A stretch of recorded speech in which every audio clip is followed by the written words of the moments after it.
오늘 함께 듣고 나누게 될 말씀은 사무엘상 2장 12절부터 36절까지입니다. 사무엘상 2장 12절부터입니다.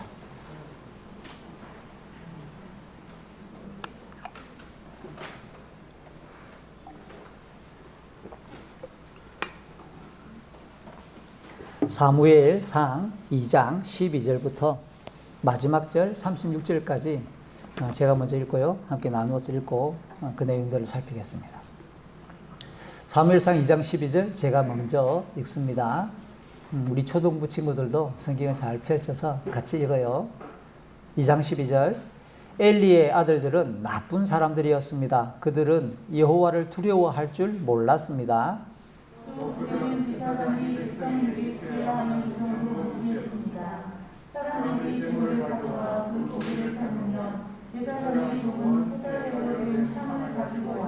냄비나 솥에 찔러 넣어 그 창에 걸려 나오는 고기를 제사장의 것으로 가져갔습니다. 이 제사장들은 제물을 바치려고 실로에 오는 모든 이스라엘 사람들을 이런 식으로 괴롭혔습니다.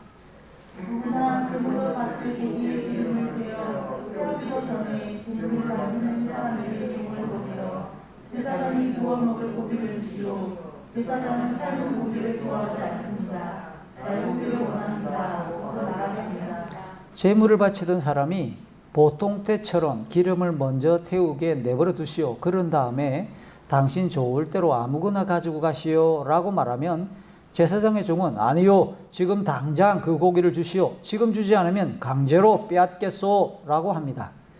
여호와께서 제사장의 종들이 큰 죄를 지고 있는 것을 보셨습니다. 그들은 여호와께 바치는 제물을 소중히 여기지 않고 함부로 다루었습니다.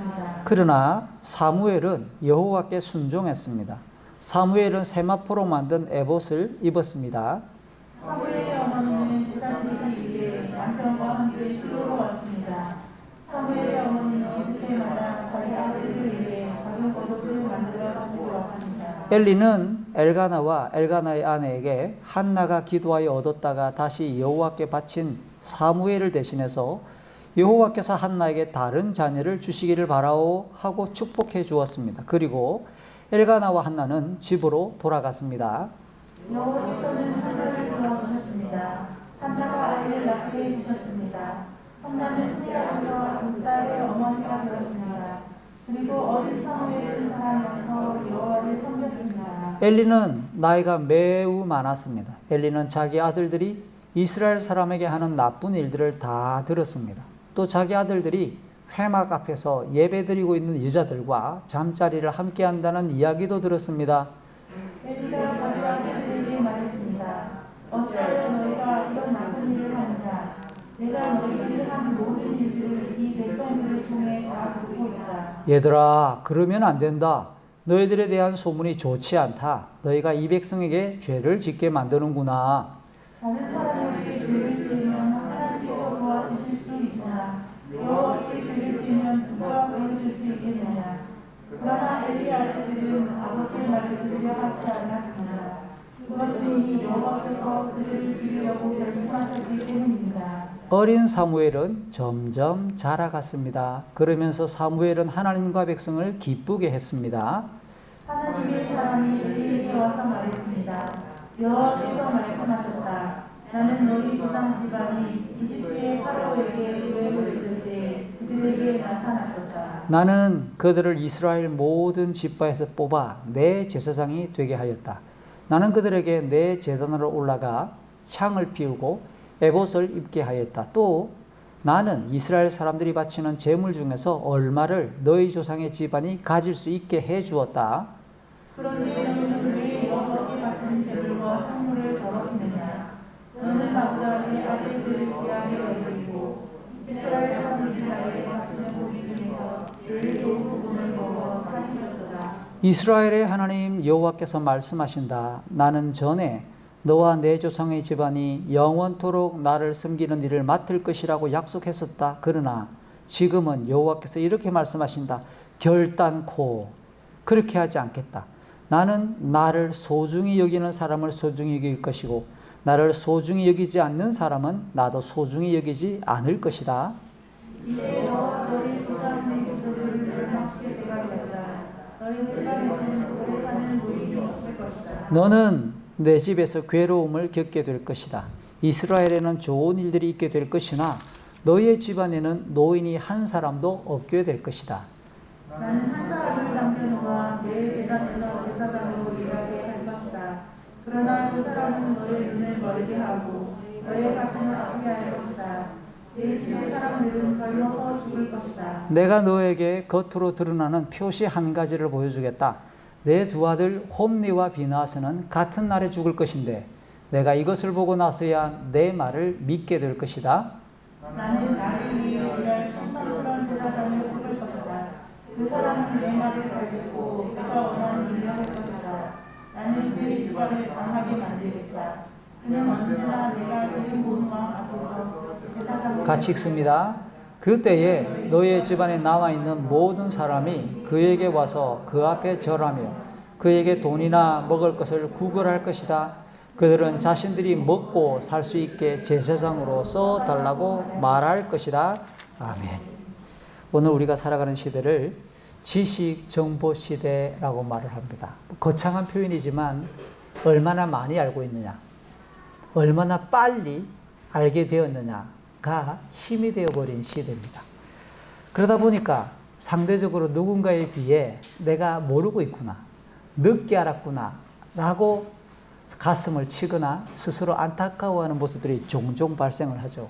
수년 전에는 뭔가를 알기 위해서 컴퓨터를 사용해서 인터넷을 사용해서 내 이 땡에게 물어봐라 그랬더니 한 3, 4년 전부터는 바뀌었죠. 유땡부, 그게 전 세계적으로 가장 많이 지식과 정보를 알게 해주는 자료라고 이야기해 줍니다. 그런데 문제는 잘못된 정보, 거짓된 지식, 알아도 별 소용이 없거나 심지어 알게 되면 더 우리의 인생을, 영혼을, 심지어 우리의 생명을 해하기 쉬운 것들도 넘쳐난다는 겁니다.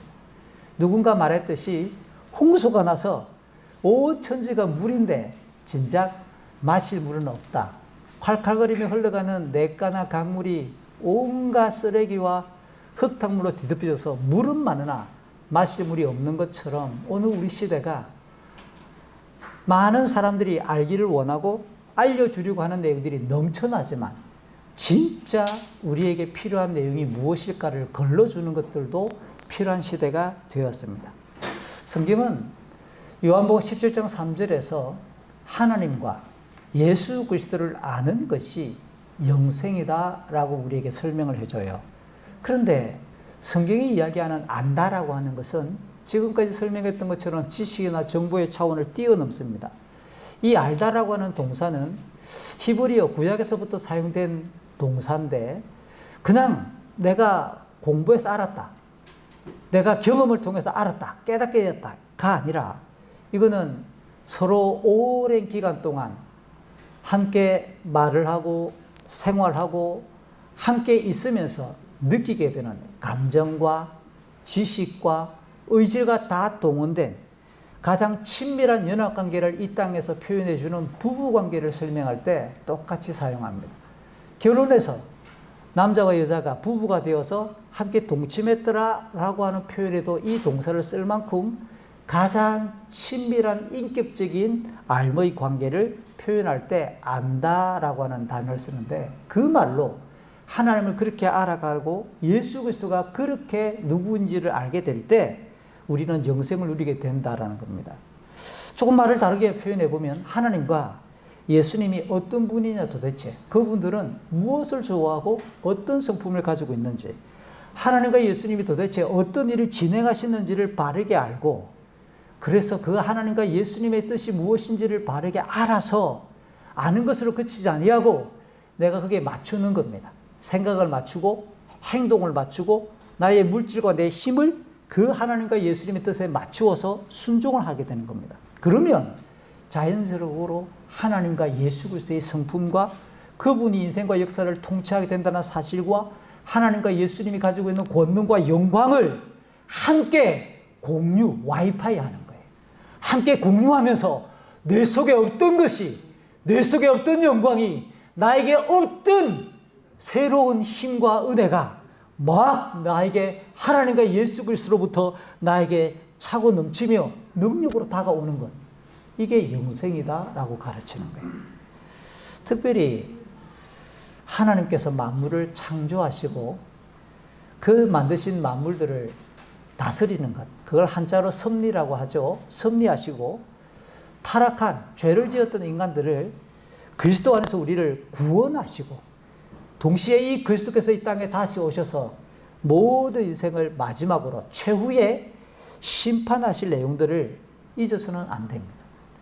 우리가 성경을 공부하고 안다, 하나님을 안다, 그러니까 영생과 관련되는 아는 것 중에서 반드시 기억해야 될 뼈대를 추려보면 하나님의 창조, 섭리, 구원, 마지막 한 가지 더, 심판에 대해서. 이것이 우리가 성경을 통해서 알아야 될 기독교 교리의 핵심 중에 핵심으로 정리해 볼 수 있어요. 사도 바울이 디모데후서 4장 1절부터 4절에서 그렇게 가르칩니다. 예수님이 이 땅에 다시 오신다. 그리고 그 예수님이 최후의 심판을 진행하실 것이다 라고 할 것을 전제하면서 점점 예수님의 재림 때가 가까우면 사람들은 자기의 취향, 내가 좋은 것, 내가 하고 싶은 것, 자기의 취향이나 타락한 욕망에 더 집중하려 하기 때문에 예수 그리스도에 다시 오셔서 심판하실 것을 강조하면서 진리의 말씀을 힘껏 성도들에게 가르치라라고 엄중하게, 엄격하게 명령합니다. 우리 시대는 과거에 비해 주님의 재림 시기가 더 가까이 가고 있는 시간이라 사람들이 자기가 듣고 싶어하는 말만 들으려고 해요. 자기가 듣고 싶지 않은 말, 자기가 싫어하는 말을 하면 짜증을 내고 분노하게 되는 겁니다. 이 내용이 2000년 전에 기록된 디모데후서 3장 1절부터 5절, 4장 1절부터 4절에 귀가 가리워져서 자기가 듣고 싶어하는 말만 들으려고 하고 내가 좋아하는 말만 들으려고 하는 시대가 되어서 하나님의 말씀을 가려버리고 듣지 않으려고 하는 시대가 오는데, 다만 주님이 오셔서 심판하실 것이기 때문에 교회는, 영적인 리더들은 반드시 하나님의 말씀, 진리의 말씀을 엄중히 가르쳐서 사람들이 그런 유혹에 벗어나 들어야 될 말을 제대로 듣게 하라 라고 강조했단 말이에요. 반면 하나님을 바르게 알지 못하면 비록 그가 예배를 드린다고 해도, 그가 어떤 종교적인 형식을 유지하거나 나름대로 종교적인 단체에 포함되어 있다 하더라도, 심지어 마태복음 7장에는 예수님의 이름을 빌어서 귀신을 쫓아내고 온갖 기적을 일으키는 특별한 은사를 집행한다 할지라도 그것은 주님의 표현에 의하면 불법을 행하는 자들이고 악한 자들이 됩니다. 디모데후서 3장 5절에도 바울이 디모데에게 가르치죠. 경건의 모양은 있으나 경건의 능력이 없다. 이게 너무 무서운 거예요. 껍데기는 성경을 들고 다니고 심지어 주일 예배 시간에 참석할 수 있는 경건의 모양이 있다고 말하나 실제 그의 생활 속에서, 그의 생각 속에서 진짜 그 하나님의 말씀을 바탕으로 내가 하나님의 뜻에 순종하는가라고 하는 내용이 없다라는 겁니다. 그래서 껍데기만 가지고 있는 거짓된 신자나 힘이 없는 무늬만 교회 다니는 사람들이 넘쳐난 시대가 다가올 것이다. 이게 2000년 전에 기록된 성경 말씀이에요. 그러니까 바른 경건은, 내가 예수를 믿는다라고 말할 때 그 믿음은 하나님을 아는 영적인 친밀함 속에서 하나님 뜻에 바르게 순종하고, 그러므로 인해 하나님께서 주시는 은혜와 하나님의 영광을 누리는 것이 바른 경건의 모양일 겁니다. 오늘 본문은 어린 사무엘이 실로라고 하는 성소에서 자랍니다.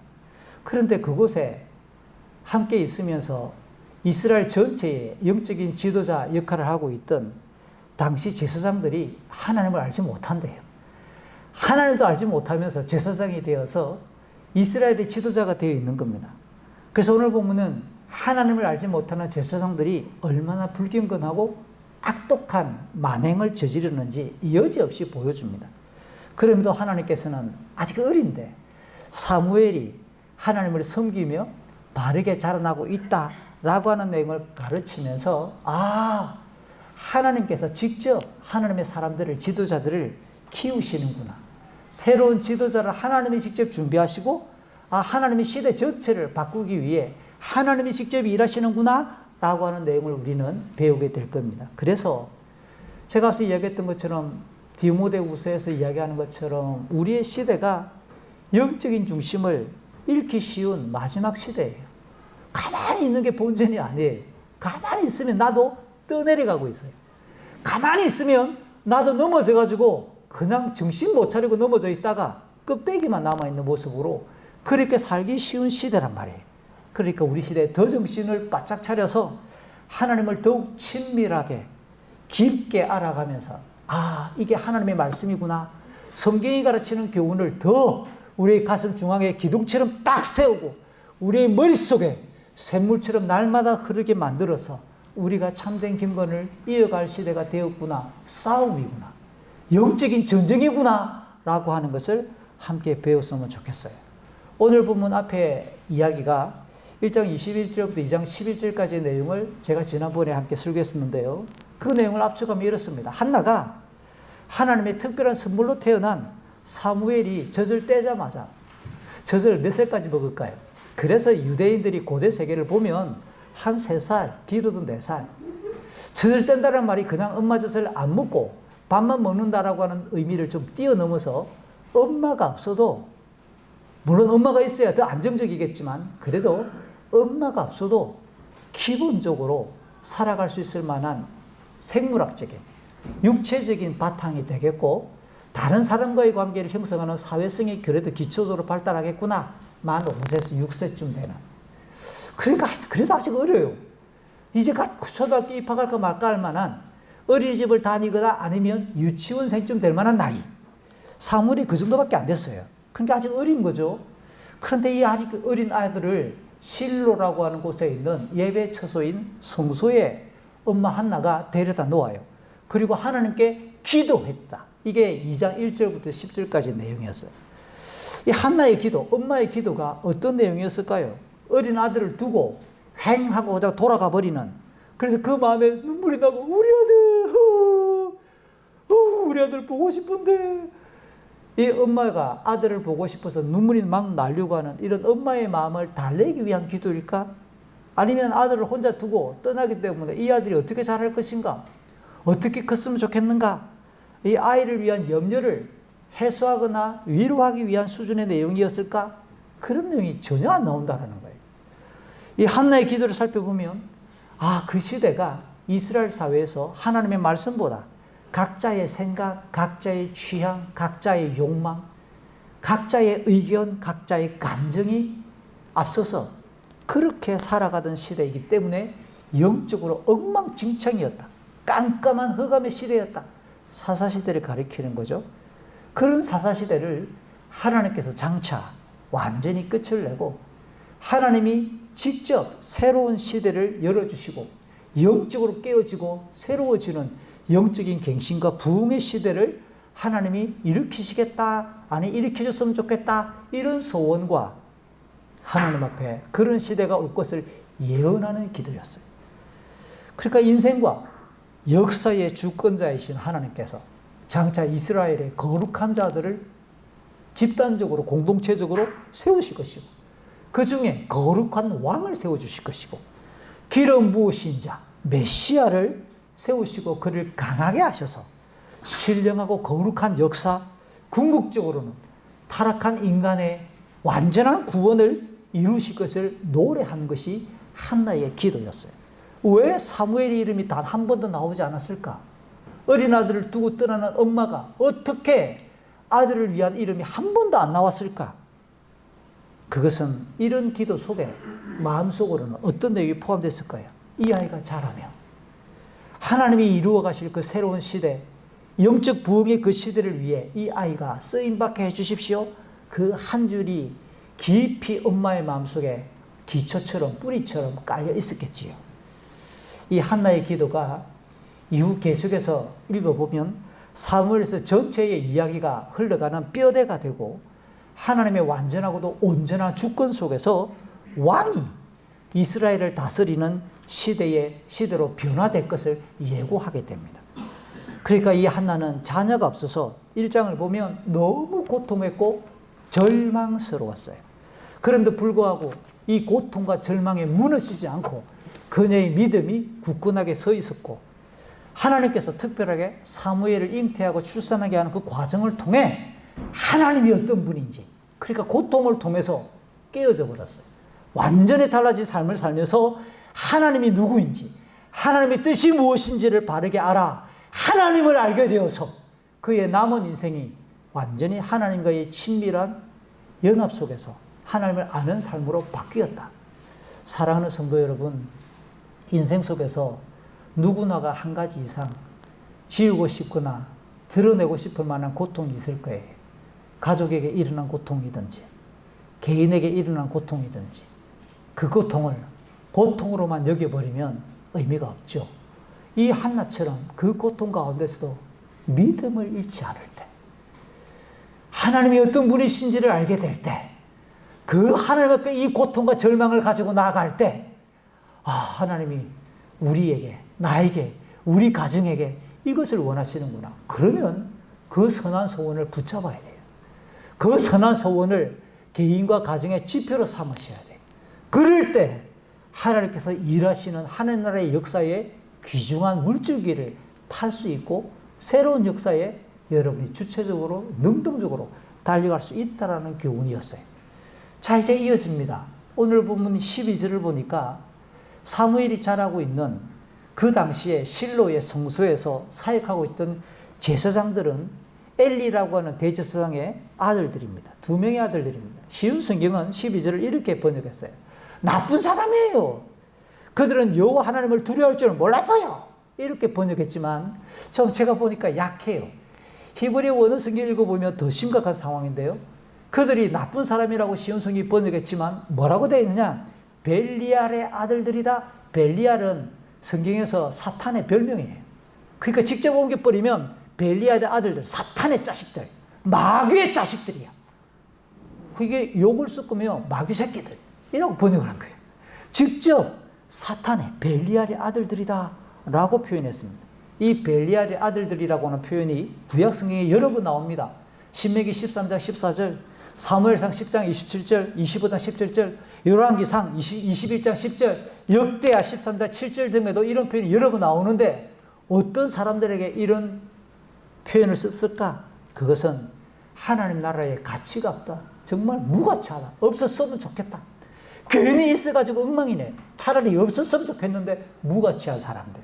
심지어 하나님의 말씀과 하나님의 율법을 대놓고 무시하고 있는 사람들. 그리고 더 나아가 우상을 숭배하는 자들에게 벨리알의 아들들이라고 표현을 하고 있어요. 그러니까 제사장이 차라리 없었으면 좋겠는데, 저 사람들은 하나님의 율법과 말씀을 대놓고 무시하고 우상을 오히려 섬기는 자들이야. 이런 표현을 제사장에게 지금 같은 수준으로 히브리 성경은 평가하고 있다는 겁니다. 더군다나 오늘 쉬운 성경이 이 제사장들을 향해서 여호와를 두려워할 줄 몰랐다라고 설명했지만 더 놀라워요. 한번 따라해 보실래요? 개역개정 성경은 직역을 했습니다. 따라해 보세요. 여호와를 알지 못했다 라고 기록을 했어요. 이것도 조금 우리가 한번 살펴볼 필요가 있는데요. 알다란 말을 설교를 시작할 때 제가 설명했던 것처럼 부부의 동침을 쓸 때 쓰는 표현이에요. 이 단어가 사무엘상 1장 19절에 보면 기도를 마치고 돌아간, 제사를 마치고 돌아간 엘가나가 한나와 동침하였더라. 똑같은 단어입니다. 그러니까 이 제사장들은 하나님과 동침한 적이 없다. 하나님을 그렇게 친밀하게 알아간 적이 없다라는 표현인데, 더 중요한 것은 못했다, 부정을 나타내는, 영어로 not 또는 no를 가리키는 부정에는 히브리어에 두 가지가 있어요. 제가 신대원을 가가지고 1학년 1학기 때 히브리어를 배우는데요. 히브리어의 부정어라고 하는 표현을 보니까 제가 일부러 설교 준비하다 한 번도 봤죠. 기억하고 있었지만 서재에 있는 히브리어 책을 꺼내가지고 다시 봤습니다. 히브리어의 부정을 뜻하는 not, no에 해당하는 단어가 두 가지가 있습니다. 하나는 R이에요. 이 R이라고 하는 스펠링을 딱 뒤집으면 어떻게 읽느냐? low라고 읽어요. 똑같은 글자인데 R이라고 제가 있는 스펠링 순서를 딱 바꾸면 low라고 읽어요. R은 일시적이고 한시적인 겁니다. 아, 내가 잠시 깜빡했어. 요럴 때 R이라는 단어를 써요. 근데 low, 글자를 뒤집어서 low라고 읽으면 한 번도 안 적이 없다. 지금까지 지속적이고 항구적인 부정, no나 not, 이게 never, 뭐 요런 거죠. 한 번도 안 적이 없다. 그래서 요 말을, 어감을 살려서 읽으면 오늘 히브리어 원어가 로이하다. 그들은 하나님을 전혀 안 적이 없다라고 강하게 그들이 어떤 영적인 실체인지를 말합니다. 요걸 가지고 제가 이렇게 풀어서 한번 읽어볼게요. 엘리 제사장의 두 아들인 홈리와 비나스는 지금 제사장으로 일하잖아요. 민수기 4장 47절에서 회막, 성소에서 일하는 레위인들은 30세가 되어야 일을 해요. 그러니까 지금 제사장으로 일한다고 하는 걸 보면 나이가 최소 몇 세 이상이다? 30세가 넘었다는 겁니다.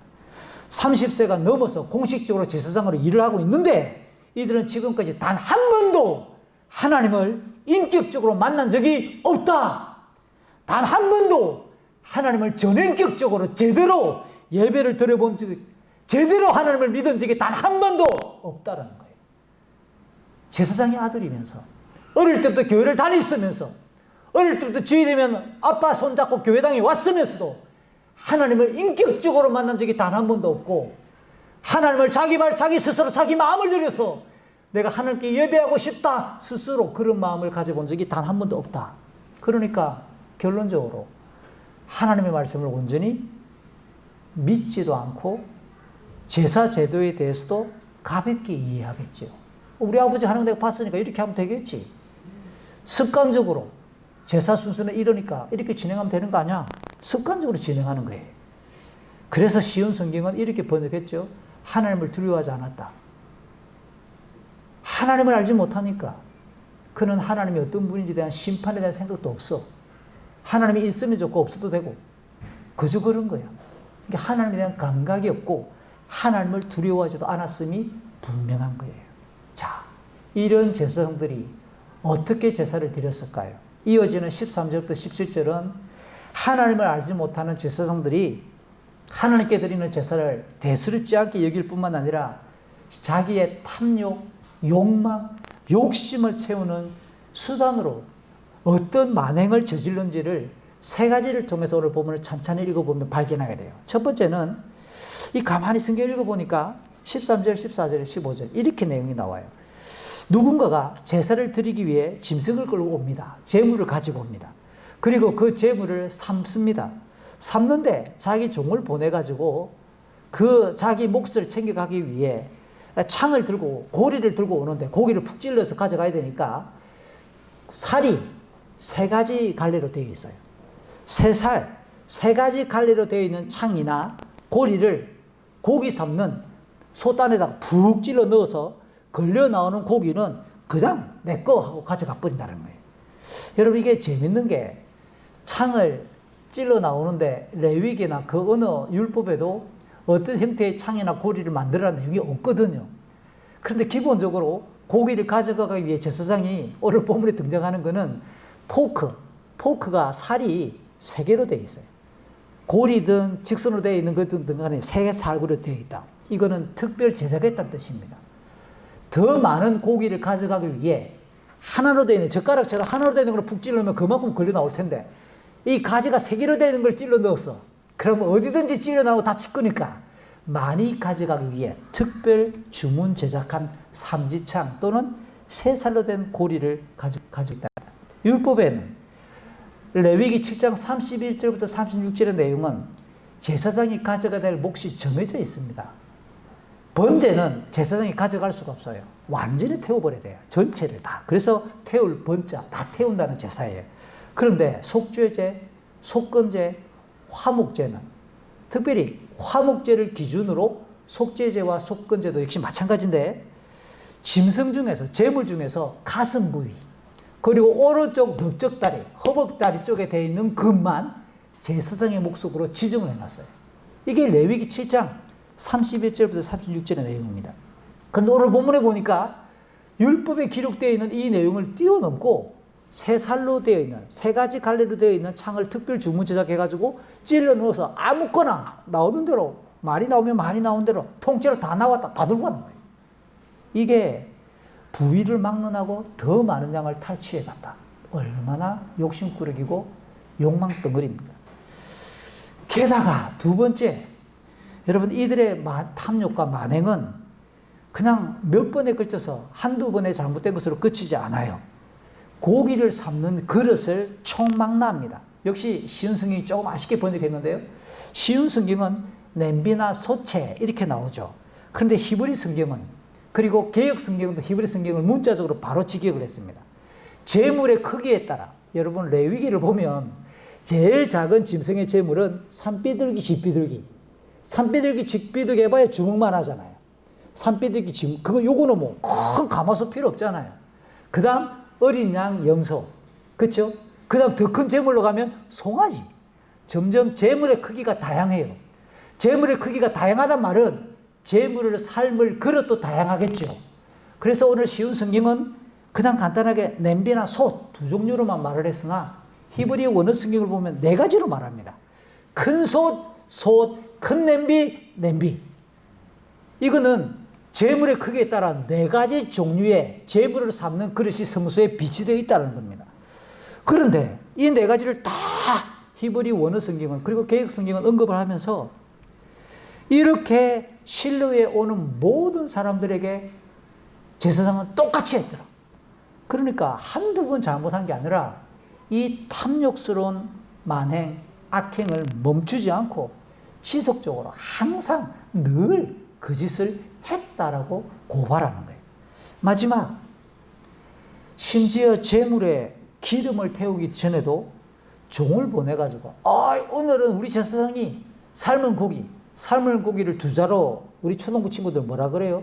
장례식장 가면 늘 나오는 고기, 수육이죠. 수육을 싫어한대. 오늘은 수육이 물렸대. 그러니까 오늘은 구워 먹겠대. 숯불에 먹든 구워 먹는 것. 이게 우리 한국 사람이 세계적으로 만든 요리잖아요. 삼겹살 구이, 숯불 구이. 구워 먹겠대. 구워 먹을 거니까 센 거, 날고기 달라요. 이런 식으로 종을 보내가지고 제물을 드리기 위해 온 사람들을 달라고 윽박지르기 시작합니다. 그랬더니 제사들이 온 사람이 얼마나 답답한지 기름을 태우고 나서 기름 안에 있는 내장의 기름을 긁어내가지고 다 태우고 나면 나머지 알아서 이렇게 하든 저렇게 하든 알아서 가져가라. 순서는 기름 먼저 태우고 그 다음 필요한 거 가져가면 안 되겠나? 그랬더니 이 종들이 와서 하는 말이 강제로 뺏어갈 거야. 강제로 뺏어가더라고요. 역시 율법 레위기 3장 15절 16절 4장 9절 10절 이하의 내용을 보면 기름을 태우는 것이 얼마나 중요한 줄 아세요? 짐승을 잡고 나면 껍질을 벗기고 몸을 딱 반으로 갈라가지고 몸속에 있는 내장에 붙는 기름을 다 긁어내가지고 기름을 먼저 태웁니다. 그 기름 타는 냄새를 하나님께서는 기쁘게 받으셨다. 다시 말하면 하나님께 예배하러 나온 자의 그 마음을 받으신다. 그 내부 안에 있는 가장 구석진 곳에 있는 그 기름이 우리 하나님을 만나고자 하는 우리의 마음과 열정을 표현하는 거예요. 그 기름을 태웠을 때 하나님이 네가 나를 만나기를 원하구나. 나에게 예배하러 나왔으니까 나를 만나고 싶어 하는구나 라고 하나님이 기쁘게 받으시면서 너의 마음을, 너의 예배를 내가 받아줄게 할 때 기름을 하나님이 기쁘시게 맡으신다라고 표현을 했어요. 그런데 그 기름을 태우기도 전에 재물을 먼저 가져가겠다. 그러니까 이거는 하나님이 기쁘게 받든 말든 상관없이 내 취향대로 가져갈 거야. 내가 먹고 싶은 대로 먹을 거야. 그러니까 자기의 몫을 삶아서 먹도록 안내한 규정도 출애굽기 29장이나 레위기 8장에 나오는데 그런 방법도 깜그리 무시하고 하나님이 먼저 받으셔야 될 제사와 믿음의 마음 중심을 자기가 먼저 그냥 취해버리고 함부로 대해서 내가 먼저 뺏어갈 거야 라는 심각한 범죄를 저지르고 있는 장면들이에요. 이러한 그들의 큰 죄와 악행을 당연히 하나님께서 모른 채 하지 않겠죠. 당연히 지켜보시겠죠.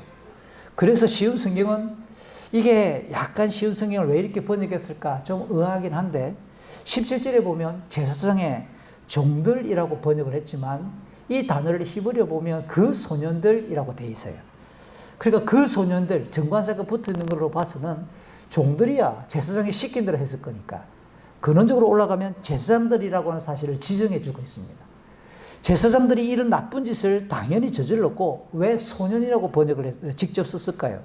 그것은 나이와 상관없이 그들은 앞서 제가 이야기했던 것처럼 민수기 4장 47절 이하를 보면 회막에서 성소에서 공식적으로 제사장을 일하고 있으니까 30세가 넘은 게 분명해요. 그건 소년이 아니에요.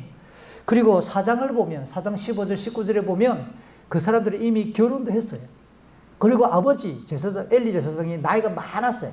아버지가 나이가 많단 말은 자연스럽게 20세 전후에 결혼하던 정년기를 따져보면 이 제사장들의 나이도 30살이 뛰어넘었고 충분히 나이가 많은 어른인데 오늘 보면 왜 그 소년들이라고 표현했을까요?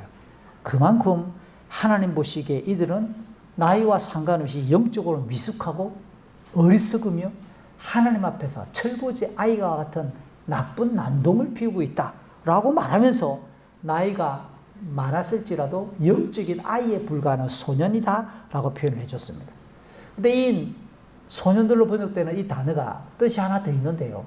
제자라고도 읽을 수 있는 단어입니다. 그 제자들이라고 만약에 읽으면 이 두 명 제사장들의 불경공이나 악행이 그의 아버지이고 선배이자 선생님이었을 제사장인 엘리와 연관이 있다라고 하는 암신도 있습니다. 이들이 이렇게 자라는 데 있어서 아버지가 방관했거나 가만 내버려 두었다라고 하는 아버지의 책임도 분명히 있다라고 하는 의미로도 읽을 수 있는 내용입니다. 실제로 조금 건너뛰어서 22절부터 25절을 먼저 봅시다.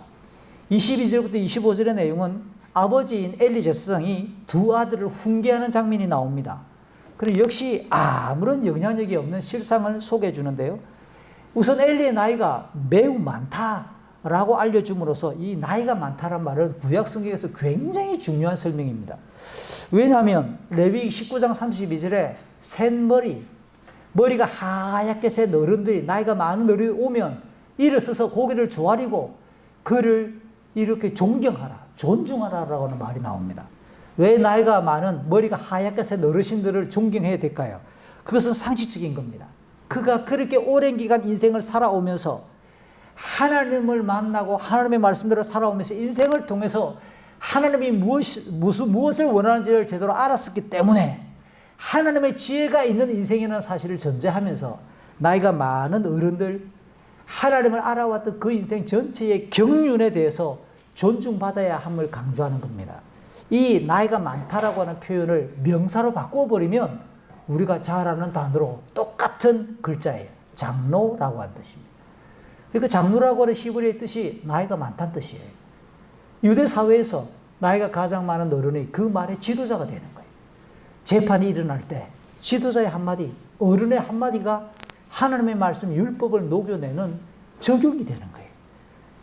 지금 엘리 제사장의 나이가 매우 많아요. 그의 인생의 무게감이 결코 가볍지 않고 그가 살아왔던 인생의 의미가 결코 무시할 수 없는 분명한 영적인 지혜를 가진 어르신임에 틀림이 없다는 사실을 가르쳐 줍니다. 자, 이제 이런 나이가 많은 어른인 엘리 제사장이 두 아들들을 찾아갑니다. 이스라엘 백성들에게 아들들이 행했던 악한 일들을 다 들었다. 그리고 심지어 회막 앞에서 예배 드리는 여자들과 잠자리를 함께 했다는 이야기도 들었다. 얘들아, 내가 다 들었다. 여기 회막 앞이라는 말은 출입구나 마당을 말하는 게 아니고요.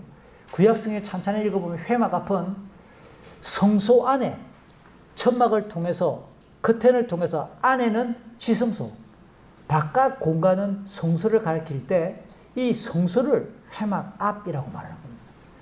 그러니까 회막은 하나님의 집을 전체를 가리킬 때 회막이라고 말하지만 그것의 가장 핵심적인 것은 언약궤를 두고 하나님의 보좌로 삼기는 지성소가 회막의 본질이죠. 그 앞이란 말은 바깥 공간인 성소를 가리키는 거예요. 그래서 성소에서 여자들과 동침을 했다, 성관계를 했다라고 하는 것을 엘리 제사장이 들었다는 거예요. 아버지가. 여기에 도대체 이 여자들이 누구인가에 따라 해석이 두 가지로 나뉘어질 수 있습니다. 가장 평범한 해석 중에 하나는 일반 백성으로서 예배하러 오고 기도하러 온 일반 백성들의 여인들. 사무엘상 1장에 보면 엘리가 아들이 없어 고통할 때 이 회막 앞으로 가서 성소에 가서 기도했잖아요. 한나처럼 기도하러 가고 하나님을 예배하기 위해 찾아왔던 일반 백성들이 여인들이었다면 그것을 지키고 있는 제사장들에게 봉변을 당한 것이고 성적으로 지금 폭행을 당한 거잖아요. 그러면 제사장들은 어떤 죄를 지은 거죠? 7번째 계명 간음죄를 저지른 거고요. 그 다음 10번째 계명 이웃의 아내를 탐하면 안 되는데 결혼한 사람으로서 탐욕죄를 저지른 것이 분명합니다. 그런데 이 회막에서 일하는 여인들이 누굴까에 대해서 또 다른 힌트가 하나 나와요. 출애굽기 38장 8절에 보면 회막에서 봉사하는 여인들이 바쳤던 드렸던 거울을 녹여서 놋을 가지고 뭘 만드는 장면들이 나옵니다. 그러니까 출애굽기 시대부터 이 성소에는 제사장과 레위인들 뿐만 아니라 성소에서 봉사 일을 하는 여인들이 있었다라는 겁니다. 그러니까 회막에서 일하는 여인들, 그 여인들 아니면 지금 시대가 사사시대죠. 사사기를 지나오면 이스라엘 사람들이 가나안의 종교인 바알과 아세라를 믿고 있었을 때 바알을 믿는 신전에 가면 성소에는 항상 여인들이 있었어요. 그들을 좀 나쁘게 말하면 창녀들이고 좋게 말하면 바알의 여인들입니다. 그러면 그 성소 안에 여인들이 있으면 기도하러 오는 남자와 성관계를 맺는 것이 바알 종교고 하나님 바알에게 예배하고 기도하는 신앙적 행위가 그거였어요. 만약에 오늘 본문에 나오는 이 여인들이 바알 신전에 있는 그 여자들과 똑같은 역할을 하는 사람으로 제사장들이 고용을 했고 일을 했으며 제사장들이 함께 그 여자들과 그 짓을 했다면 우상을 숭배하는 방식을 하나님께 나아가 예배하는 곳에 도입을 했기 때문에 우상을 만들거나 숨기지 말라는 두 번째 계명을 위배하는 것이고 역시 간음죄도 분명히 성립하기 때문에 명백한 범죄인이 틀림이 없는 겁니다. 엘리는 이 두 명의 아들들에게 다 이릅니다. 백성들에게서 내가 악한 소문을 다 들었다. 본인이 직접 경험한 게 아니라 소문을 다 들었다. 그 다음 그 일들이 좋지 않다 판단을 합니다. 그러면서 동시에 너희들은 백성들에게 죄를 짓게 만든다. 왜 백성들에게 죄를 짓게 만들까요? 이게 제사장이 무슨 직분인가에 대한 본질을 가르쳐줘요. 제사장들은 백성들과 하나님 사이를 이어주는 중보하는 직분자입니다. 그래서 제물을 갈취하고 지금까지 나왔던 것처럼 제사를 방해한다는 말은 백성들이 하나님께 나아가는 것을 막는 일이고 하나님께서 규정하신 제사를 온전히 시행하지 못하게 만들기 때문에 결과적으로 제사장들의 죄가 백성들도 하나님께 범죄하게 되는 결과를 만들었다라는 겁니다. 계속해서 그는 다른 사람에게 죄를 지었다면 하나님이 용서하실 수도 있고 하나님께서 죄를 판단하시니까 우리를 향해서 이런저런 긍휼을 베풀 수도 있지만 하나님께 직접 제사를 드리는 하나님께 직접 죄를 짓는다면 아무도 구해줄 수 없다라고 말함으로써 아버지 제사장은 아들들이 하나님께 범죄하였음을 판결 내린 겁니다. 그런데 여기서도 아버지 엘리 제사장의 훈계와 아들들을 대하는 태도에 큰 문제점이 발견됩니다. 그는 나이가 많고 눈이 어두웠다라고 4장 15절에 설명을 하는데요. 물론 2장과 4장 사이에는 시간적 간격이 조금 있긴 하지만 나이가 많고 눈이 어두웠다. 그럼에도 불구하고 1장 9절로 다시 돌아가면 한나가 기도하러 갔을 때에 엘리가 어디에 앉아 있었느냐? 이 성소의 출입구에 늘 앉아 있었지요. 이런 걸 본다면 아들 제사장들이 성소에서 벌이는 그 짓거리를 두 아들들이 성소에서 그렇게 범했던 만행들을 일찍 알았을 가능성이 있다 없다? 지금보다 훨씬 더 일찍 알았을 가능성이 있지요. 그러면 언제 책망해야 되지요? 첫 행위를 했을 때, 제일 처음 죄를 지었을 때, 아니면 초기에 분명히 그는 훈계했어야 돼요. 가리 늦게 습관화되고 버려져 있는 상황에서 내가 다 들어서 안다가 아니라 엘리 제사장이 보다 조금 더 일찍 성소에 대한 총책임자라면 아들들이 그 짓을 했을 때 직접 알았어야 되지. 어떻게 듣고 알아요?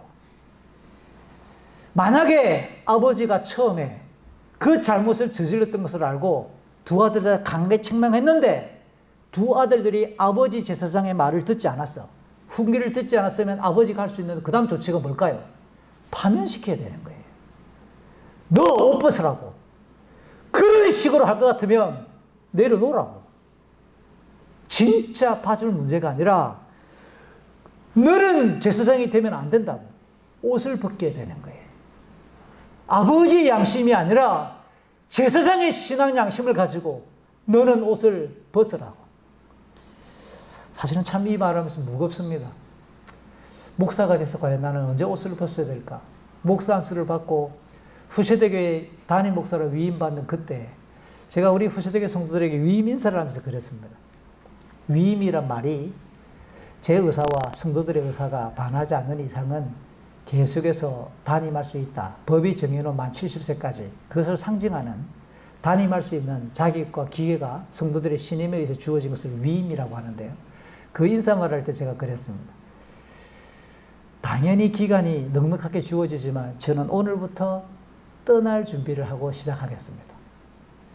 위임식에서 제 인사말이 여러분께 떠날 준비를 하면서 저는 사역을 시작하겠습니다. 제 인사말이었습니다. 그러면서 제가 제시했던 제 스스로 떠날 시기에 대해서 이렇게 말한 기억이 나요. 목사가 해야 될 가장 중요한 일 중에 하나가 설교를 준비하고 설교를 하는 것인데 제가 설교를 준비하는 것이 힘이 붙이거나 게을러져서 남의 설교를 짜집게 하기 시작할 때 저는 과감하게 옷을 벗겠습니다. 그만 떠나겠습니다. 제 신학과 신앙의 양심이 무뎌져서 그냥 쉽게 짜집게 하고 쉽게 남의 설교를 그냥 그렇게 해가지고 할 것 같으면 떠나겠습니다. 그러면서 이후에 제 가슴속에 한 가지 더 기준이 남았어요. 그것은 제가 다음에 진짜 목회를 그만두거나 우리 교회를 떠나게 될 때 그때 제가 이유를 밝히죠. 제 가슴속에는 두 가지 기준이 딱 있습니다. 후배들에게도 누군가가 목사가 되기 위해 찾아오거나 또는 목사로서 훈련하고 있는 후배 목사들을 보면 저에게 물어올 때 어떤 목사가 좋은 목사입니까? 물어오면 여지없이 엘리의 이야기가 제 가슴 속에는 기준처럼 남아있어요. 한 후배 목사가 이러저렇게 여러 가지 다양한 과정을 거쳐서 목회하는 것이 많이 버겁고 힘들었는데 작년에 목사를 그만둬야 되겠습니다 라고 노회에 청원서를 넣어야 되겠다라고 상담을 해온 적이 있어요. 그때는 선배인 제가 또는 여러 선배들이 좀 말렸어요. 한번 1년 동안 더 시간 한번 두봐라. 목사가 되는 게 쉽지 않은데 목사가 되려면 신대원 3년을 최소 나와야 되고 강도사역가 되기 위해서 1년을 준비해야 되고 최소한 4.5년에서 5년을 기다려야 신대원 들어갈 때부터 목사가 될 수 있는 긴 시간이에요. 그리고 그 친구는 목사가 되고 난 이후에도 꽤 시간이 지났기 때문에 제법 시간이 흘렀던 목사예요. 근데 올 봄에 다시 만났습니다. 우연치 않은 기회에 만났을 때 제가 물었죠. 지금도 목사로서 살아가는 것에 대해서 버거우냐? 목사란 직분 자체가 버겁고 힘드냐? 아예 그렇습니다. 빨리 목사직을 내려놓고 싶습니다. 제가 여지없이 그랬습니다. 그러면 다시 청원서를 넣어라. 이번에는 네가 그만두는 게 옳다고 생각한다. 제가 왜 한 사람의 목사에게 다운한 말을 했느냐. 그 친구가 목사가 되겠다고 신학대학원 갈 때 추천서가 필요한데요. 제가 직접 추천서를 써준 후배이기 때문에 그래요. 그때도 저는 말렸습니다. 너는 목사가 될 사람이 아닌 것 같은데 가지 말지. 신대원에. 개인적인 이 추천서는 본인이 몰라요. 추천서를 쓰고 나면 신대원에 바로 가게 돼 있는 비밀 투표를 딱 봉투에 넣어서 개인 등기를 추천사가 바로 보내게 돼 있어요. 지금에서야 밝히지만 제가 그 친구의 추천을 하면서 굉장히 짜게 추천했습니다. 질문에 이런 게 나와요. 당신은 선배 목사로서 이 후배가 부교육자로 당신 교회에 일하기를 원할 때 고용하겠느냐? 저는 NO 그랬습니다. 저는 선배로서 이 친구를 고용하지 않겠습니다. 그 이유가 뭐냐라고 쭉 나옵니다. 굉장히 잔혹하죠? 추천서에 그런 얘기 나옵니다. 제가 보기에 이 친구는 목사에서 소명이 부족하다. 제가 보기에 이 친구로서는 제가 동력할 만한 제가 감당하기에 너무 버겁다. 제가 그렇게 적었어요. 근데 합격을 했더라고요, 어느 날. 그게 마음이 무겁잖아요. 굉장히 오랫동안 지켜봤으나 본인이 너무 힘들어하고 열매가 없는 걸 볼 때 하나님이 주신 소명은 가슴만 뜨거워지는 게 아니라 외적으로 설교할 기회가 있고 설교를 하고 목회를 감당할 때 함께 영적인 유익을 누리는 외적인 소명 열매들이 있을 때 온전한 소명이라고 말하는 거예요. 우리 장로교회 목사의 소명은 그렇게 이야기합니다. 근데 그 친구는 본인이 잠시 뜨거웠을지 모르나 외적인 소명이 결과가 안 나타나요. 그가 일할 수 있는 기회가 없어요. 그를 고용해주는 교회가 없고 본인이 개척을 했으나 여전히 몇 년 동안 아무도 찾아오지 않고 본인 스스로가 너무 목사로 사는 것이 힘들어요. 그럼 제가 내려놓으라 그랬죠. 오늘 제사장이 아들들이 이런 죄를 저질렀다면 못하게 했어야죠. 그만두게 했어야 되죠. 율법은 레위기 10장을 보십시오.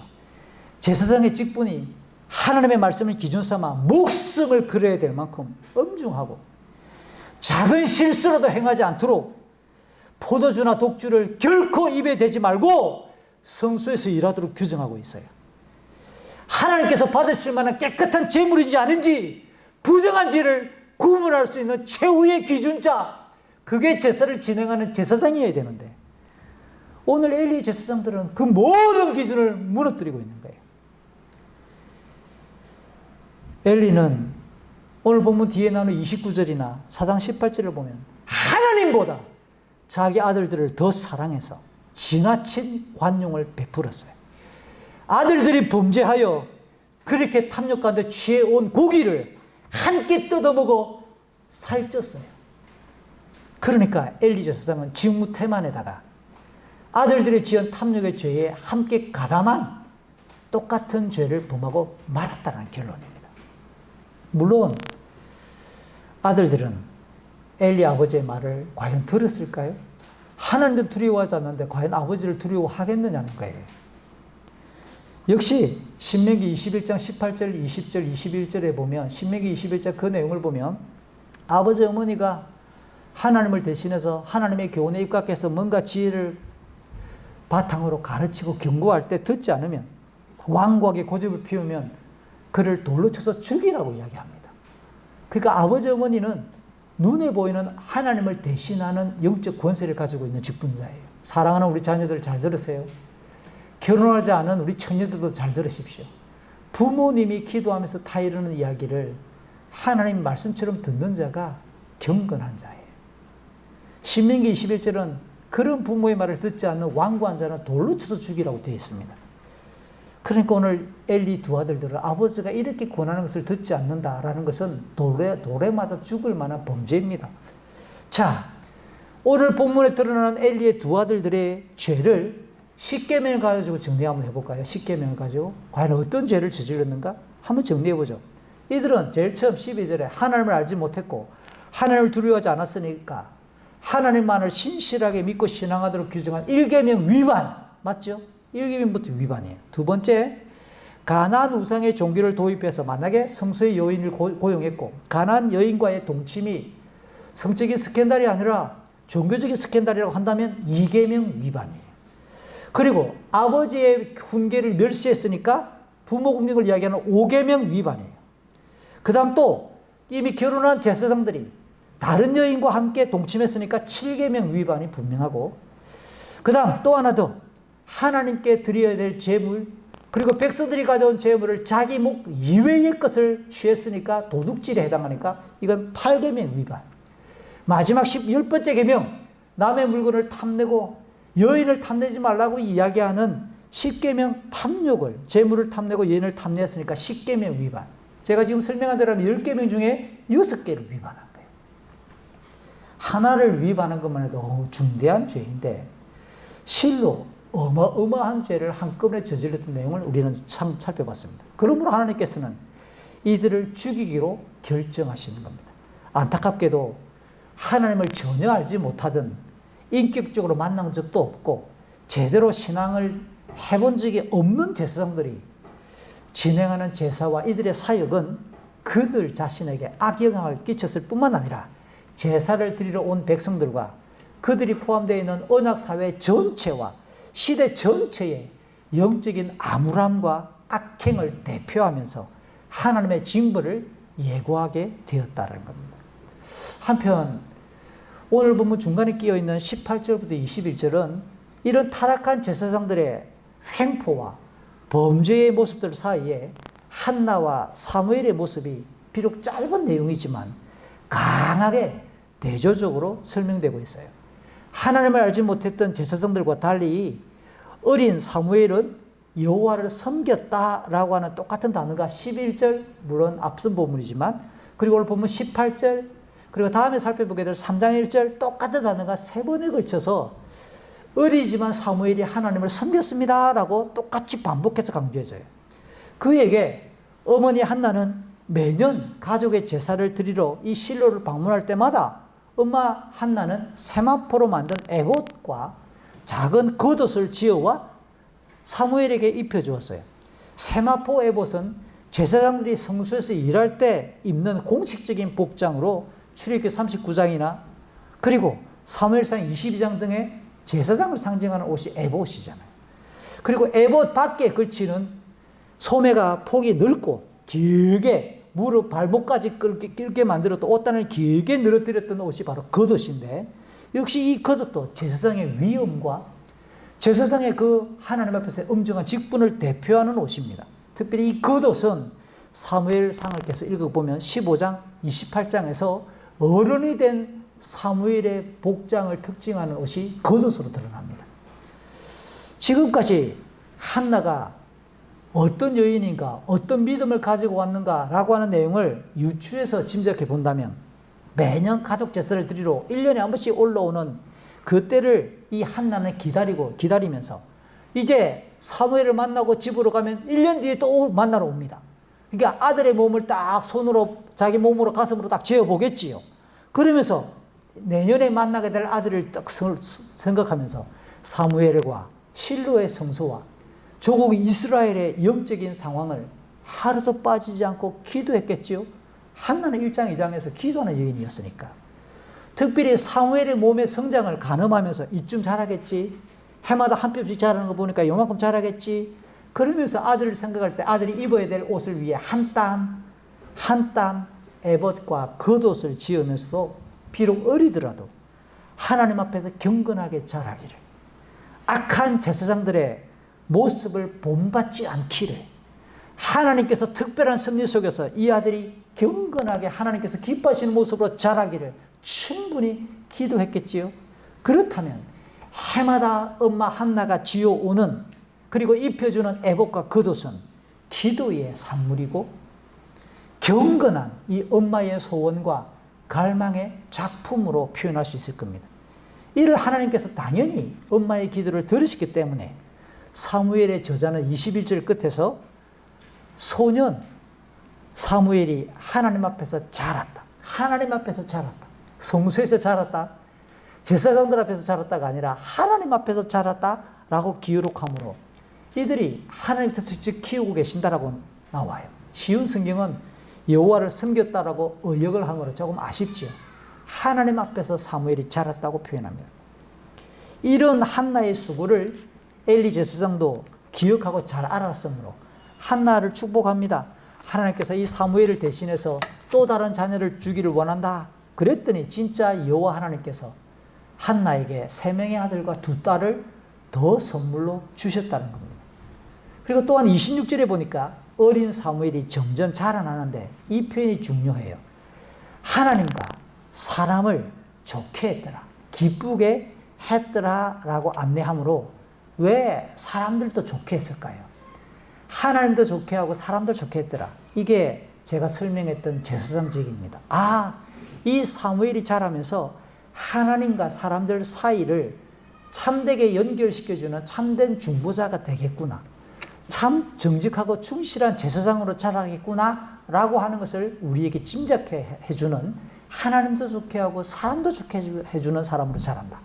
이런 표현은 신약 성경에서 우리 인간을 구원하기 위해 그 인간의 구원을 완성하러 이 땅에 오시는 예수 그리스도의 성장을 설명하는 누가복음 2장 52절에도 하나님과 사람들에게 함께 좋게 자라간다라고 표현합니다. 그러니까 사무엘은 하나님과 이스라엘 사이에 단절로 인해 영적인 혼란을 겪고 있는 이 사사시대를 종결하고 새로운 시대를 준비하는 지도자가 될 것이며, 하나님께서 그런 인물로 사무엘을 키우고 계시면서 장차 하나님과 타락한 인간의 완전한 중보자이자 구원자로 오실 그리스도의 모형이 되고 있다라는 겁니다. 이렇게 한나와 사무엘의 모습은 제사장들이 보여주는 캄캄한 영적인 흑암의 그 사사시대 하늘에서 작지만 분명하게 생명력 있게 빛을 발하며 영적인 갱신의 새로운 시대를 안내하는 희망으로 자리하고 있음이 분명합니다. 이제 오늘 본문의 후반부 27절부터 36절까지의 내용은 도저히 하나님께서 내버려 둘 수가 없어요. 제사장들의 이 타락한 모습을 하나님이 그냥 내버려 둘 수가 없는 거죠. 그래서 하나님께서는 무명의 사람을 보내요. 이름을 밝히지 않는 사람을 보내요. 엘리에게 그것도 보내어서 심판을 예고합니다. 왜 여기에 이름을 밝히지 않았을까요? 이사야나 엘리야나 아니면 정영찬이나 뭐 이렇게 이름을 밝혀서 보냈다 이러면 좋은데 구약 성경의 오늘 본문 이후로 열왕기 상하를 읽어보면 하나님의 사람이 와서라는 표현이 여러 번 나오는데 오늘 이 본문이 의미 있게 그 답을 제시합니다. 왜 사람의 실명을 공개하지 않고 하나님의 사람이라고만 소개하느냐. 이럴 때는 항상 뭐가 급하냐. 그 사람의 이름을 기억하는 것보다 더 중요한 것은 하나님이 그 사람을 통해서 전하는 메시지, 뭐라고 말하는가 내용 자체를 기억하라. 두 번째, 그 사람을 보내어서 말씀하시는 주체이신 하나님의 뜨거운 열정을 더 돋보이게 하기 위할 때는 사람의 이름을 빼버립니다. 하나님의 사람이 왔다. 하나님의 사람이 전했다. 라고 함으로 교훈과 하나님의 말씀인 것을 더 집중하게 만들 때 하나님의 사람이라고 표현합니다. 그리고 죄를 더 크게 지었으면 두 아들들에게 보내야 되잖아요. 두 아들들에게 안 보내고 왜 엘리에게 보냈을까요? 역시 이것도 근원적인 책임을 묻기 위해서인데 심판의 내용이 두 아들들만 하나님이 징계하는 것이 아니라 엘리로 상징되는 가문 전체에 하나님의 징계가 임할 것을 예고하면서 책망이라도 알아들을 수준이 돼야 보내지. 책망을이라도 알아들을 수준이 돼야 책망할 거 아니에요. 그러니까 두 아들들은 이 하나님의 사람을 보내가지고 책망을 해봐야 아무런 소용이 없고 알아들을 기도 없어. 수준이 안 돼. 책망을 알아들을 수준도 안 되니까 책망을 알아들을 수준이 될 만한 사람인 엘리에게 보냈을 것도 저의 사견이지만 충분한 해석이 될 수 있는 근거입니다. 그 사람은 먼저 27절과 28절에서 엘리 집안이 포함된 이스라엘의 과거 출애굽 시대로 거슬러 올라가서 어떻게 제사장이 되었는가, 제사장의 직분의 기원과 제사장이 어떤 특권을 가지고 있는가를 27절, 28절에서 소개해요. 하나님께서는 지파들 중에 레위 지파를 거룩하게 구별하셨고 특별히 그들 중에 아론과 그의 아들들을 하나님께서 직접 주권적으로 선택해서 제사장이 되게 하셨습니다. 이것은 출애굽 28장 1절에 하나님이 정하신 거죠. 그러면서 제사장의 특권 4가지를 오늘 27절과 28절로 말합니다. 제사장이 뭐 하는 사람이냐? 백성들을 대신해서 하나님을 상징하는 제단으로 올라간다.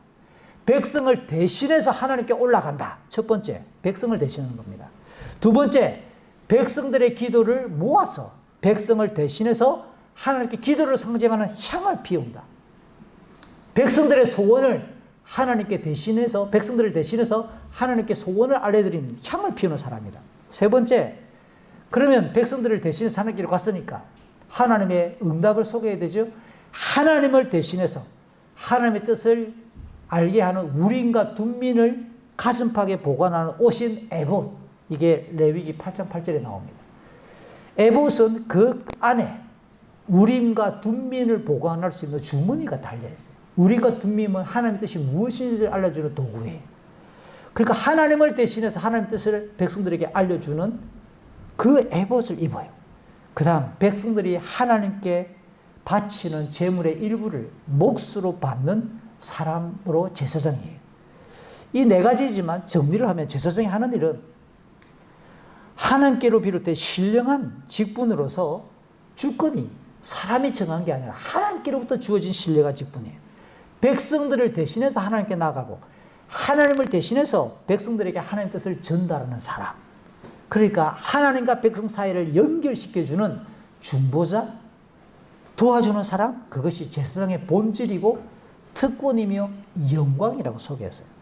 그럼에도 타락한 제사장들은 하나님께 드려지는 제물과 성물을 더럽혔고 부패한 행위를 바르게 이 아버지 제사장은 권징하지도 않았으며 하나님의 영광보다 거룩함보다 아들들을 더 귀중하게 여기며 탐욕으로 제물을 갈취하여 살쪘다라고 오늘 본문 뒤쪽에 29절은 판결합니다. 그러므로 이제 엘리의 집안에 어떤 하나님의 심판이 임할까요? 심판을 3가지로 정리하는데요.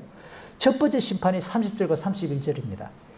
그들의 조상에게 영원토록 하나님을 섬길 기회를 약속했지만 나를 소중히 여길 사람에게 나도 소중히 여기고 나를 소중히 여기지 않는다면 나도 그 직분을 박탈하겠다. 이런 원칙에 따라 하나님을 존귀하게 여기지 않는 이 엘리와 엘리의 아들들의 시대에 이제는 제사장 직분을 박탈하겠다.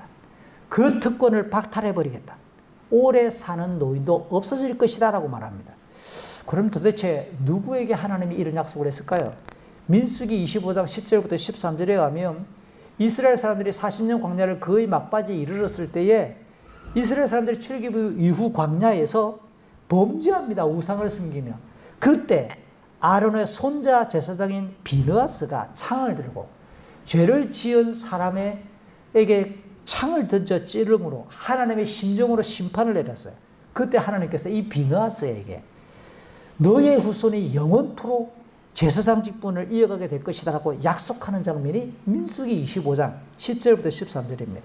그런데 아이러니하게도 똑같은 이름의 후손 아론의 손자 비느하스였다면 오늘 본문에는 엘리의 두 아들 홈리와 비느하스, 똑같은 이름을 가진 이 비느하스라는 인물의 시대에, 그리고 엘리가 하나님을 바르게 알지 못하고 절대적으로 존중하지 않은 범죄로 인해 이 영광스러운 직분이 끊어지고 그들의 후손들이 젊어서 죽는 안타까운 일이 계속 벌어질 것이다 라고 그 가문을 박탈시키는 겁니다. 두 번째는 32절과 33절인데요. 하나님께서 이후 이스라엘에게 복을 내리실 겁니다. 축복을 함께 하실 때가 올 텐데 그때 이 엘리의 후손들은 그저 부러운 눈으로 시기 삼은 눈으로 멀리서 바라보고 구경만 할 뿐 하나님께서 내리시는 복에는 참여하지 못하는 상대적인 박탈감으로 괴로움을 당할 거예요. 엘리의 집안에 한 사람이 남아서 겨우겨우 제사장으로 사역을 진행하긴 하지만 오히려 엘리의 후손이라고 하는 것이 드러나면서 부끄럽고 잘못된 결정을 해가지고 낭패를 당하게 될 것을 예고합니다. 여러분, 제사장은 하나님의 복을 전달하고 복을 설명하는 중보자로서 백성들에게 복을 선언하는 축복의 통로가 분명한 직분인데 그 직분을 수행하지 못하고 멀리서 하나님의 복을 관망만 하고 누리지도 못한다. 얼마나 안타깝겠어요. 사실은 괴롭고 고통스러운 상황임에 틀림이 없죠. 세 번째, 엘리의 후손들은 36절에 보니까 제사장으로서의 영광을 상실하고 나니까 먹고 살 길이 없어져요. 그래서 먹고 살기 위해 부끄럽게도 성소 주변을 배회하고 기웃거리며 제발 제사장 직분을 우리에게 허락해서 조금이라도 일하게 해줘가지고 우리가 좀 먹고 살 수 있도록 우리에게 좀 허락해 주십시오. 제사장 직분을 구걸하면서 자기들의 경제적인 필요를 구걸할 안타까운 일이 벌어질 것이다 라고 심판을 설명합니다. 이상한 내용 안에서 엘리 집안을 향한 하나님의 심판이 확실한 증거이자 표시가 뭐냐? 그게 34절인데 오늘 본문에 나오는 홈리와 비느하스가 같은 날에 죽게 될 것이다. 같은 날에 두 아들이 딱 죽는 것은 이제 엘리의 가문의 장차 어떻게 될 것인가 지금 설명했던 모든 것이 차례로 이루어질 것을 예고하는 표시가 될 거예요. 하나님은 죄를 그냥 방관하시거나 어물쩍 넘어가지 않아요. 무서운 표현입니다. 제가 짧게 문장으로 설명했으나 하나님은 결단코 죄를 방관하거나 어물쩍 대충 넘어가지 않아요. 왜냐하면 하나님의 본성이 거룩하심이기 때문에 그래요. 모든 죄는 대상이 하나님이기 때문에 하나님의 영광을 빼앗고 갈취하는 찬탈입니다. 그래서 하나님은 공의롭게 모든 죄를 징계하십니다.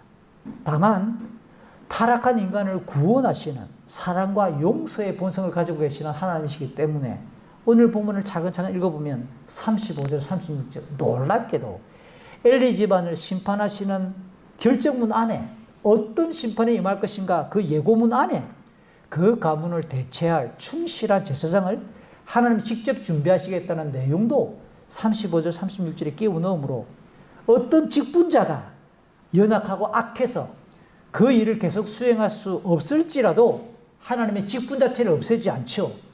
하나님께서는 더 합당한 자를 그 직분자로 세우셔서 그 역할을 계속 지속하게 함으로 구원 역사를 이어가는 도구로 그 직분을 계속 쓰겠다는 거예요. 이게 우리의 착각입니다.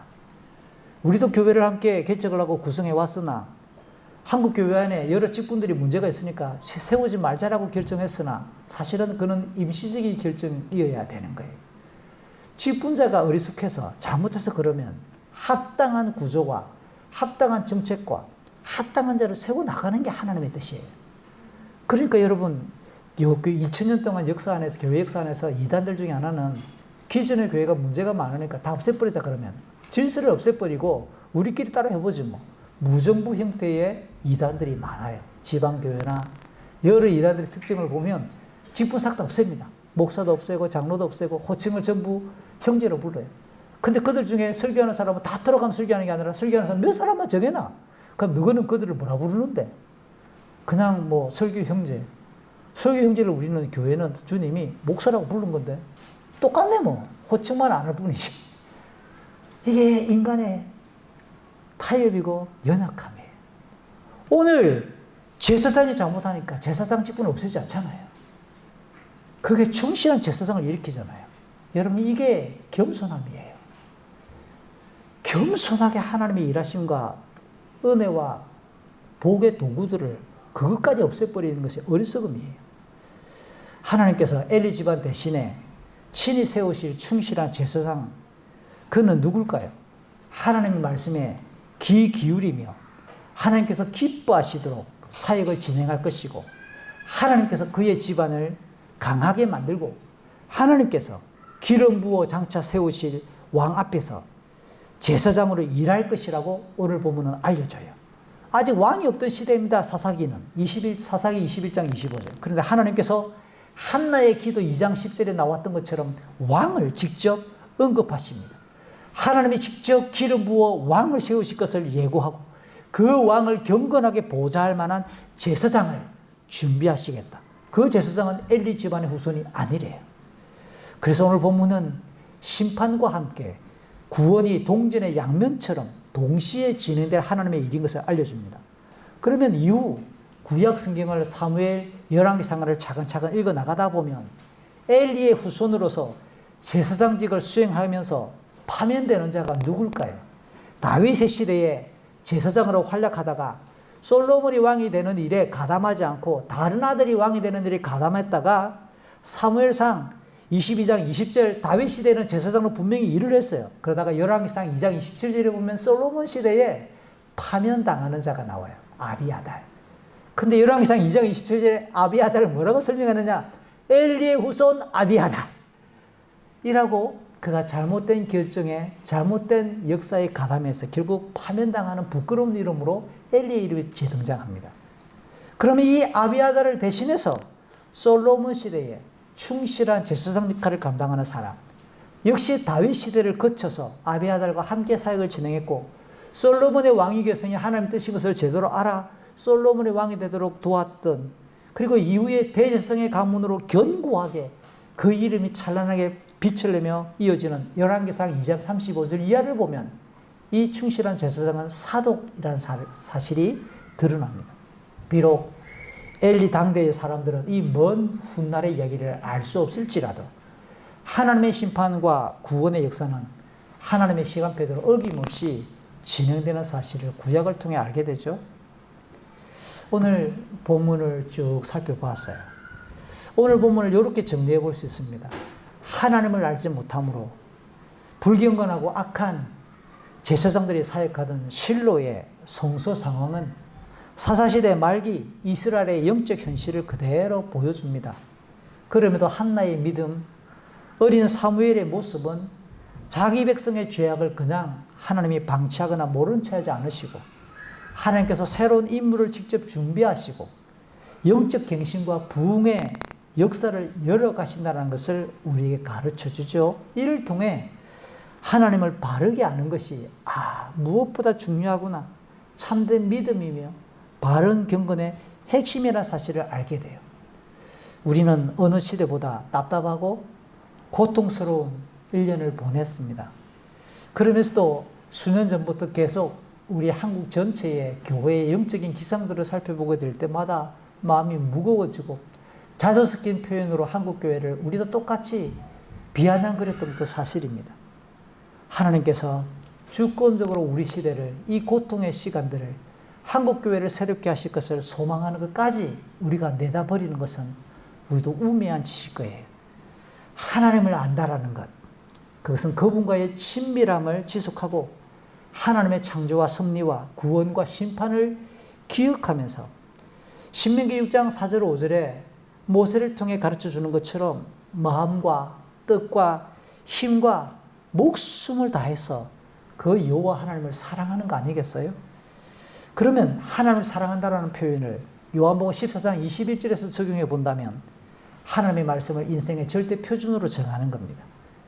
그러니까 사람들이 그렇게 생각하고 내 생각도 그렇지만 하나님의 말씀이 무엇이라 가르치는 것을 더 중요하게 앞세워서 내 생각이나 시대 사람들의 사고방식을 뒤로 물러낼 수 있는 용기, 하나님의 말씀이 그렇게 가르치니까 내가 그 말씀의 교훈대로 이렇게 살아야 되겠다라고 하는 순종, 그것이 하나님을 사랑하는 것이며 예수님이 우리의 삶을 통해 드러나는 방식이고 하나님이 나타나는 방식이 말씀이라는 거예요. 디모데서 3장 4장 내용을 설교 시작하면서 인용했는데요. 주님의 재림이 더욱 가까워진 우리 시대입니다. 하나님의 말씀이 더 인기가 없어요. 교회 밖에도 마찬가지지만 교회 안에도 마찬가지예요. 성경의 내용을 푸는 것보다 이런저런 예화를 가지고 설명해주는 설교에 훨씬 더 많은 사람들이 좋아해요. 그러나 도대체 한 절 읽었는데 이게 무슨 뜻인지 무슨 내용인지를 깊이 알지도 못하는 상태에서 어떻게 은혜를 받아요? 하나님의 말씀보다 자기 개인의 사욕, 자기 개인의 취미, 자기 개인의 성향을 더욱 쫓는 시대가 우리 시대가 됐습니다. 그러니까 경건의 모양은 있는 것처럼 보이지만 경건의 능력은 하나도 없는, 실제 일상에서는 전혀 하나님을 믿는 것 같지 않는, 그래서 참된 믿음의 모양은 실제의 생활 속에서 하나님의 말씀을 적용할 수 있는 사람, 그 하나님의 말씀을 살아낼 수 있는 능력을 실행할 줄 아는 사람, 이게 참된 경건입니다. 부디 우리 후세대교회 모든 자라나는 자녀들이, 우리 부모님들이 인생의 중요한 결정을 하거나 인생의 걸음을 옮길 때에 고통이나 실패에 절망하지 말기를 바랍니다. 다시 하나님의 일하심을 붙들고 내가 결정해야 될 그 순간에 인생의 큰 일들에 하나님의 뜻이 무엇이고 말씀이 무엇인지를 더 분명하게 세우시길 바라요. 우리 시대 사람들이 결혼을 온갖 단어들로 무시하거나 약화시키고 결혼의 시기가 늦춰지거나 자녀를 낳는 것이 참 불행한 것처럼 쇠뇌시키고 있는 시대 속에 여러분, 오늘 본문도 마찬가지예요.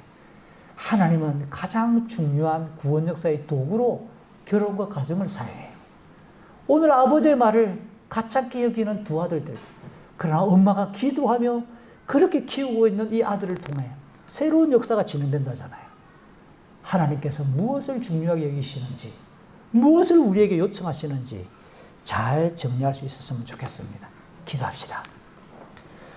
비록 시간이 많이 지났지만 올해를 정리해야 되는 12월이 됐죠. 혹시 오늘 말씀을 들으면서 어떤 감동이 오시나요? 오늘 말씀을 길게 들으면서 올해를 또 어떻게 정리해야 될까요? 과연 우리는 올해 얼마나 하나님을 더 알아왔고 하나님을 알고 있노라라고 이야기할 수 있을까요? 이 시간 하나님을 더 깊이 알게 해주십시오.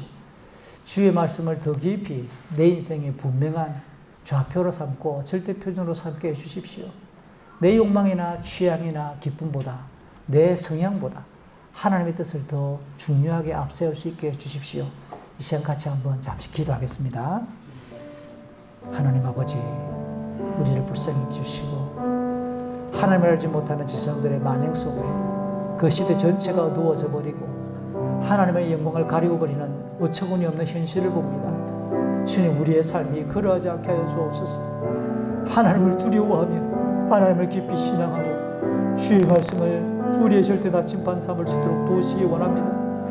하나님의 말씀 듣는 것을 기뻐하게 해주시고 하나님의 말씀을 깨우침 받는 것이 우리 인생의 복락이 되게 해주시옵소서. 하나님, 우리의 자녀들이 그런들 속에서 만나는 많은 고난들을 지배당하지 아니하며 일어서게 하시고 우리 시대의 사람들이 새겨놓았고 만들어 놓았던 의식의 종로로 타지 않게 해주시고 시대의 세계관을 뛰어넘어 하나님의 경건한 몸짓으로 자라게 해주시고 어린 사무엘이 자라는 것처럼 하나님을 섬기며 하나님 앞에서 자라갈 수 있도록 아버지, 우리의 자녀들을 지켜주시옵소서. 하나님을 바르게 알아가는 주의 자녀들, 주의 성도들, 주의 가정들이 되게 하여 주옵소서. 주 예수 그리스도의 이름으로 기도합니다. 아멘.